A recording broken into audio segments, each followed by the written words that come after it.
Hey, I wanted to share my reflection on TIFOS 24. This is our 6th year doing TIFOS, and I just wanted to share real heartfelt thoughts. I have 4 thoughts I want to share with you. So, hello, parents, teachers, therapists, and anybody who's out there who is trying to support students with executive function challenges.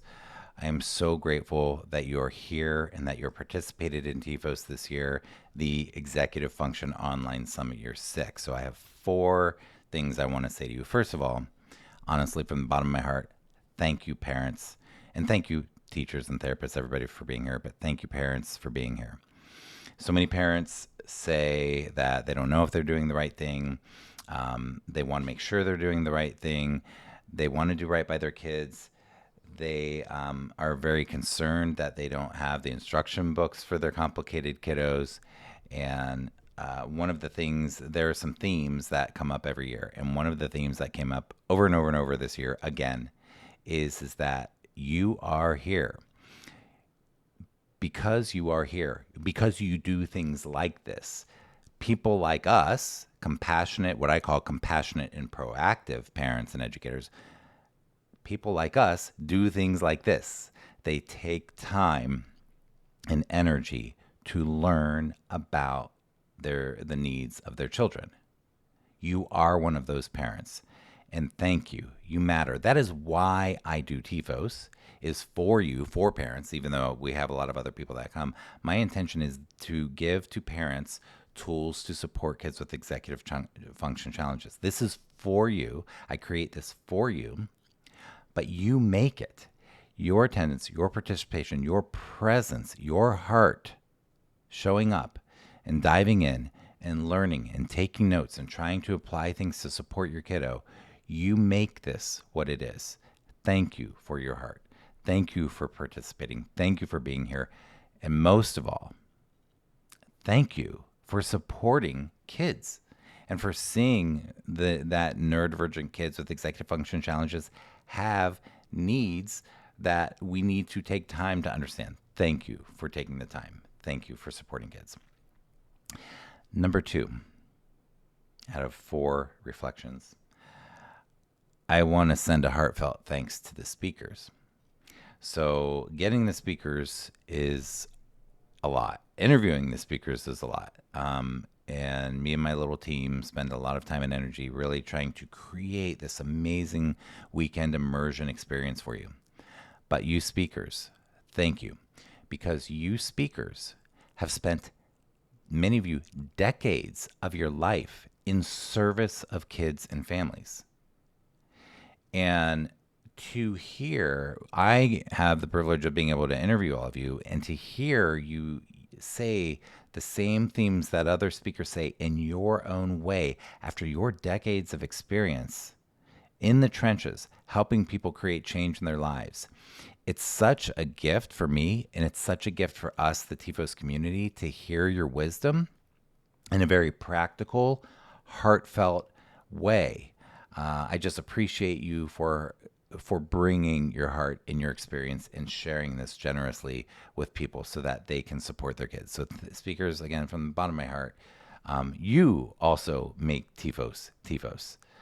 We couldn't do this without you.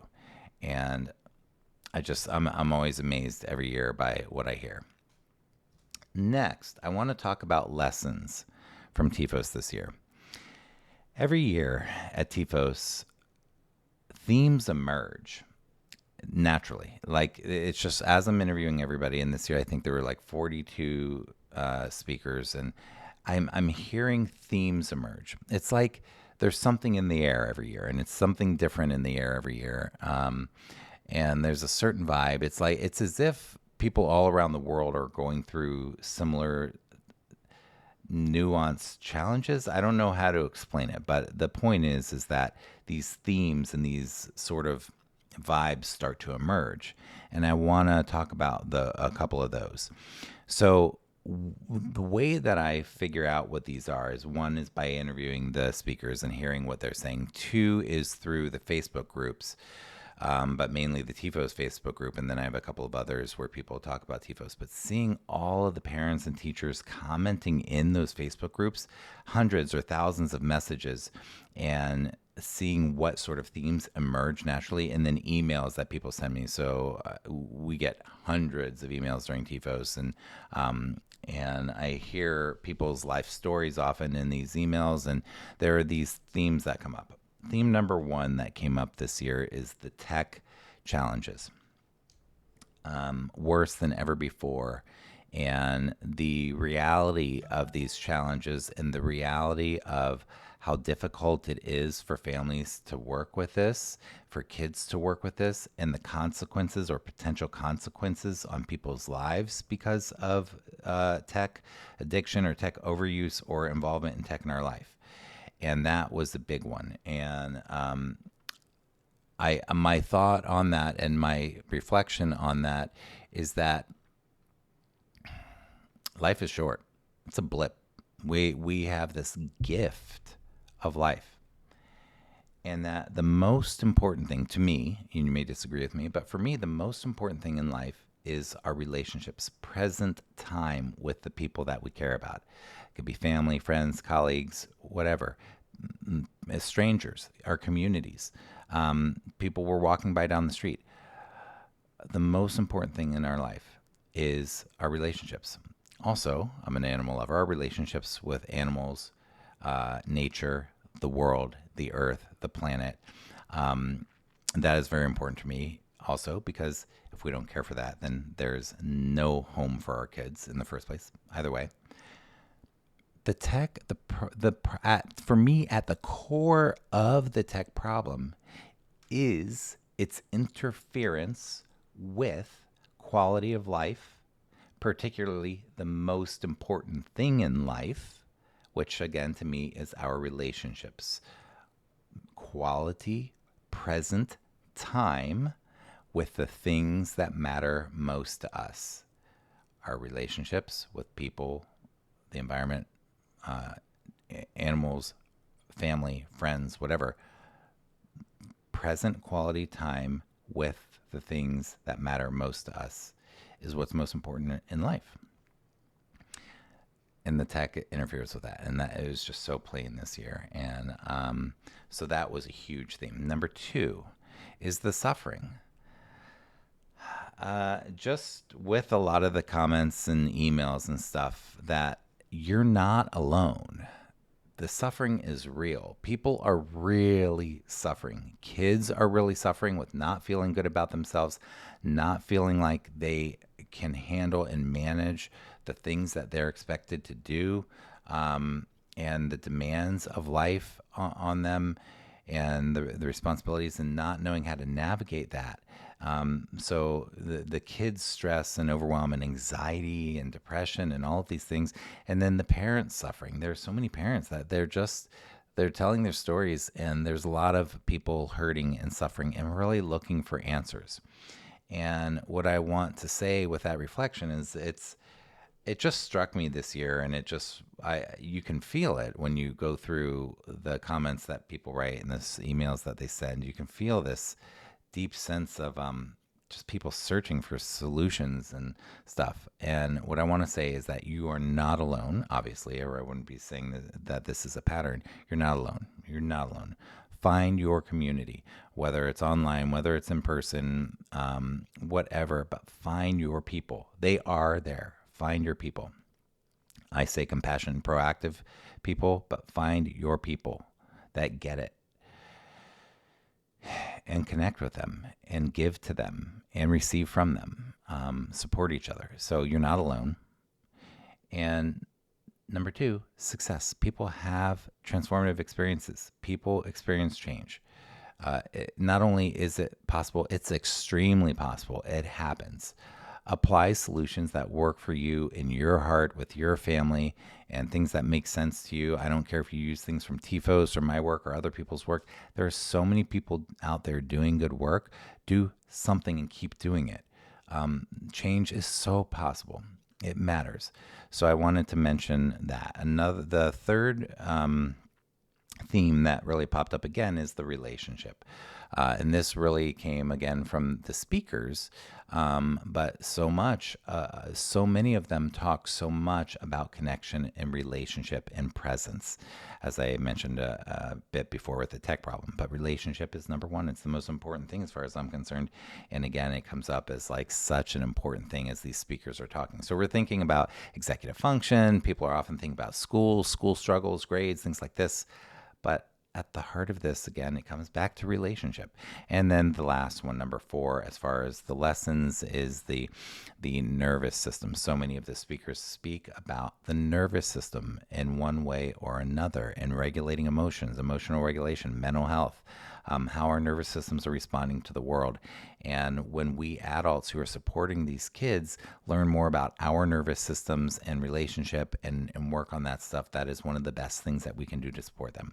So those are the lessons from the Facebook groups and the emails and stuff like that. Those 4 lessons: tech, you're not alone, find your people, the relationship, and the importance of that in the nervous system. And number 4, the very last thing that I want to say as part of my 4 reflections for this year, is that I do TFOS to serve you, because I want my students to learn to serve, because when we're doing what we're passionate about, what matters to us, what's purposeful, I want my students to do things that matter to them.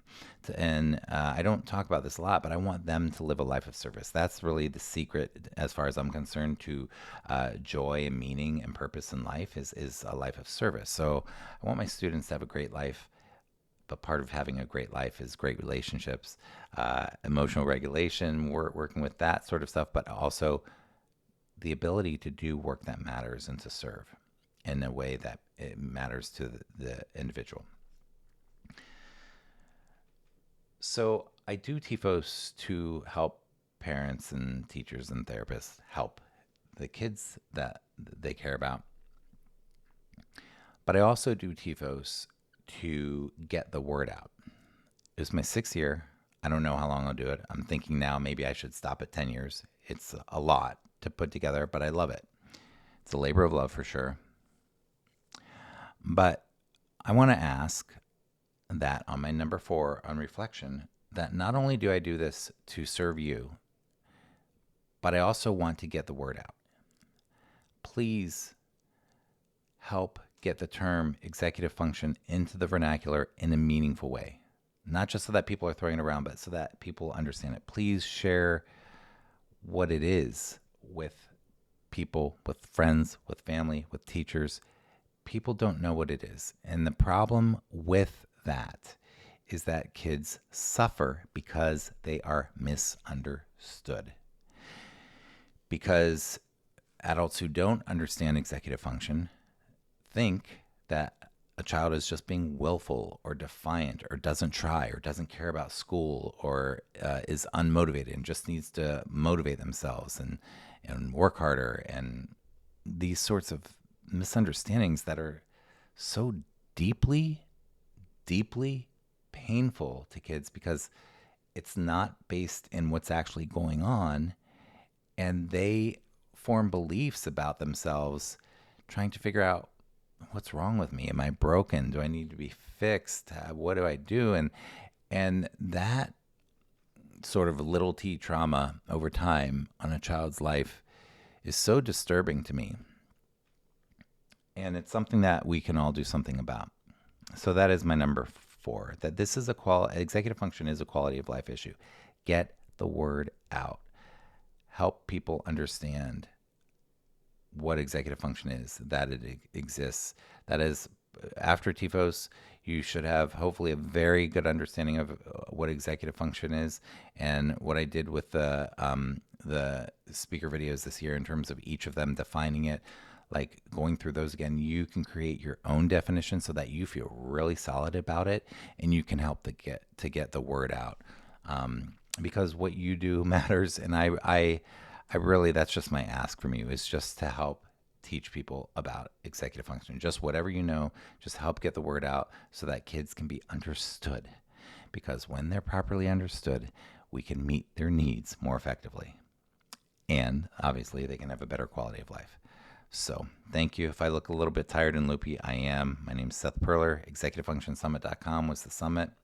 You can register for next year. If you registered this year, you're already registered for next year. So if you don't unsubscribe, I send out emails usually once a week with tips and stuff. But if you're not registered for next year, you can register now for next year. But I'm just so glad you're here and so glad to have the opportunity to serve in this capacity. And to end, I want to say what I always say at the end of my videos. I want to wish you peace in your heart. I want to wish you joy. And most of all, I want to wish you connection with the people you care about, particularly the kids in your life. So I want to wish you present connection with the people and the things that matter for you today. Be well. Take care.